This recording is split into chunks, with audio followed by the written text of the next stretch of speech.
Folks, my name is Tom Crawford, and on behalf of my friends here at Technodine, welcome to this video series on gloss. This series will be broken down into 3 different tutorials. The first one will be what is gloss? So we'll talk about the basic definition of gloss and how we understand it in the marketplace today. Secondly, we'll talk about how we measure gloss, so the instruments that are used and the standards that are written around that we use in the industry.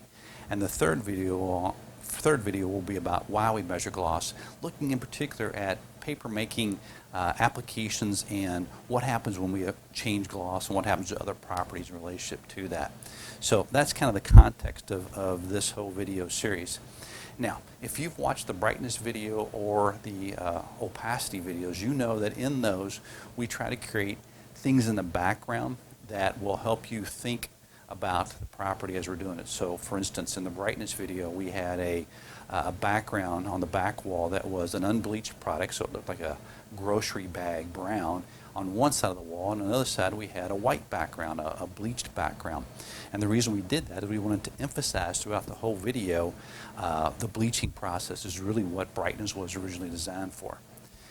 In the opacity video, we had the same wall we have right now, the black and white, where we were trying to visually illustrate the contrast between how well a single ply product had what's behind it. And we do that through comparing it with a black backing versus a white backing.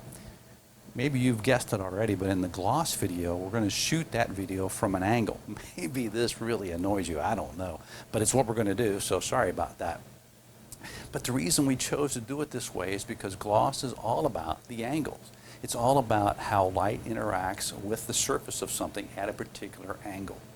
Okay, so this video we're going to shoot from an angle to give you that visual illustration throughout the whole video series. So let me move around to the back of this and we'll continue our conversation. So when we think of gloss, sometimes you might hear something referred to as glare or shininess or sheen or luster or maybe even specular reflection. I'm going to use that term quite a bit. But let me give you a real basic definition of gloss. Let's say light is coming in at 75 degrees. Gloss is defined as a light that goes off at the opposite 75 degrees. Okay, so if it's coming in at 75 degrees, gloss is the light that goes back off at the opposite 75 degrees. Okay, so that's a real basic definition of it. But gloss is an important property throughout really all of our life. Maybe you looked into a mirror this morning, and that's all about specular reflection, about light striking that mirror and letting you see your image in that background.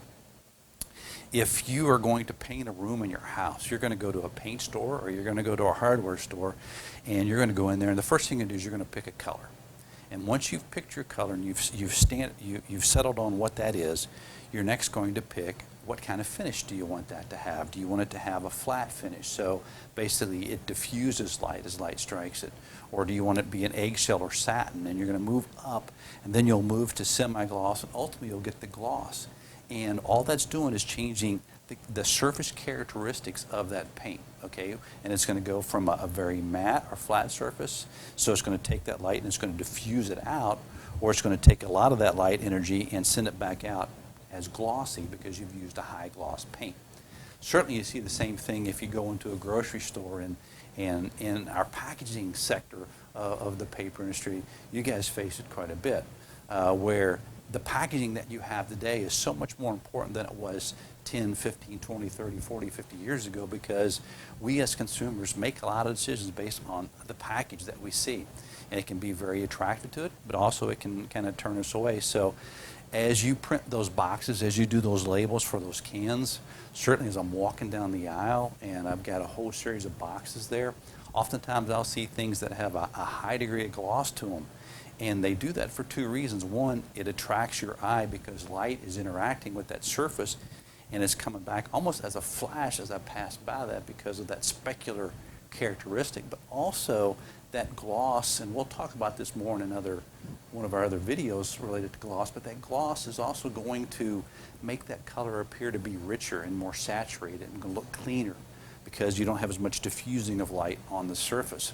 So you're going to see gloss used throughout life, and it has a tremendous impact on the value we assign to a product. So we need to truly understand what it is when we talk about gloss. So I'm going to do some things up here on the board here to help us hopefully visualize that a little bit better. So we've got our cross section of paper here, okay?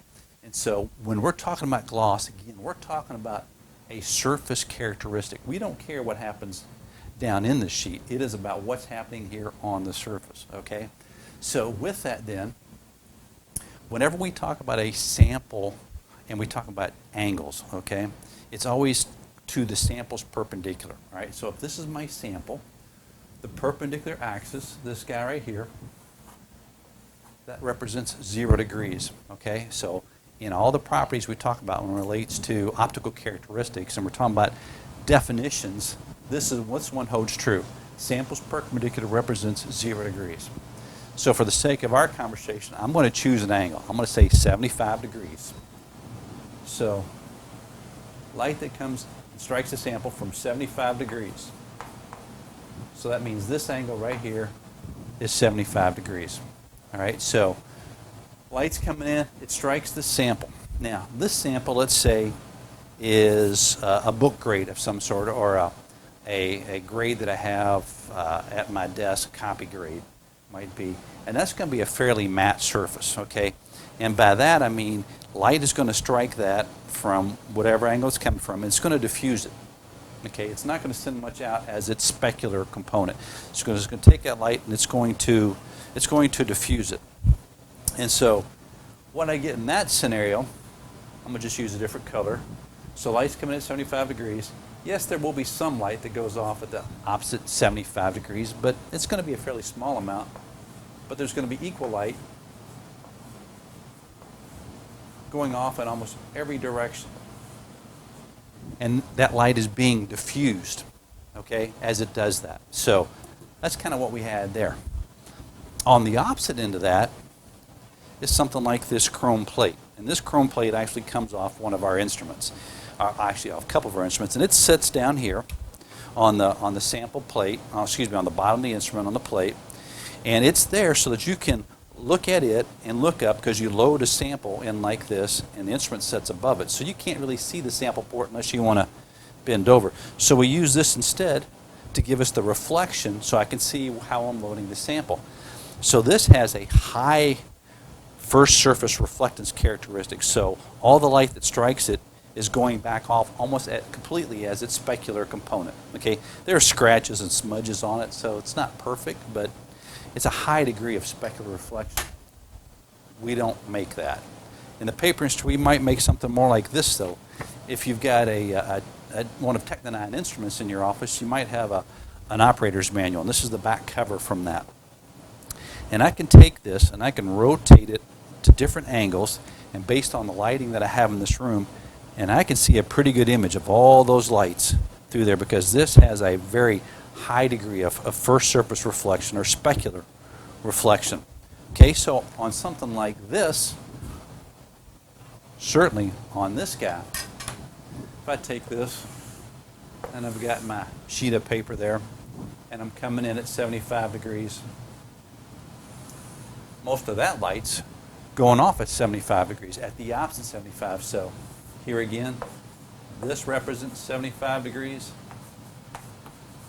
And this is 75 degrees. So majority of my light is coming off this way. Now, again, depending upon what my end-use application is, sometimes I want to be closer to this. You know, certainly, again, if I'm a book manufacturer and I'm printing books and I'm manufacturing paper for books, I don't want to have a strong gloss component to that, because that gloss will interfere with the text that I'm trying to read. So I want that to be a fairly diffused matte surface. So I want to be something closer to this. Alternatively, if I'm a high-end magazine and I'm known for beautiful nature pictures, outdoor pictures, I want something that's a fairly glossy coating on that surface, so that the colors will pop a bit more, the colors will look a little bit richer, and they'll have a better tone to them. If I'm a box manufacturer and my box is going to be used on the shelf to attract attention of the consumer, I want it to have a gloss component to it for the reasons we talked about earlier. So sometimes I want to move towards this direction. So it really depends upon what I'm manufacturing, how it's going to be used ultimately will determine what I need to be closer to here. Okay, so we've made these two basic definitions. Now let's take it a little bit further, put everything on kind of one picture here that we'll use the rest of our discussion on gloss. So again, there's our cross-section sheet of paper. And I've got light coming in from 75 degrees. So light that goes off at the opposite 75, that's gloss, right? Now, kind of talking about these things a little bit further, if I have, let's say, this coated instrument manual back cover sheet, so I've got that, all right? So on that, I'm going to have a lot of specular reflection and very little diffusing of light, okay? So the energy distribution of that, if you will, we'll use a blue marker for this. So if light's coming in like this, you would expect I'm going to have a lot of energy going out this way, right? So what I would see is I'd have some diffusing of light, but then I'd have a strong component of energy going out that 75 degrees. Okay, so I'd have a little bit of energy in this area, but most energy would be pushing out on that specular component angle. Okay, so then if I take another sheet that's not as glossy per se as that might be, it might have an energy distribution around this that would look something like this. So it's diffusing more energy, but it still has a little bit of glossiness to it because it's got some energy, more energy going out that 75-degree axis. Now the last case scenario is almost getting back to this guy right here where I've got very little to no gloss component to that, and it's going to basically follow that hemisphere of energy around that, equally distributing the energy in all angles. Okay, so this becomes really important to understand this as we move into the next video where we talk about how do we go about measuring this component we call this property we call gloss, because how much of this blip coming up this axis do we pick up, because that then affects the reading quite a bit. So this gives us a good overview of kind of what gloss is, and in this next video we'll be talking more specifically about how we measure those properties. All right, guys.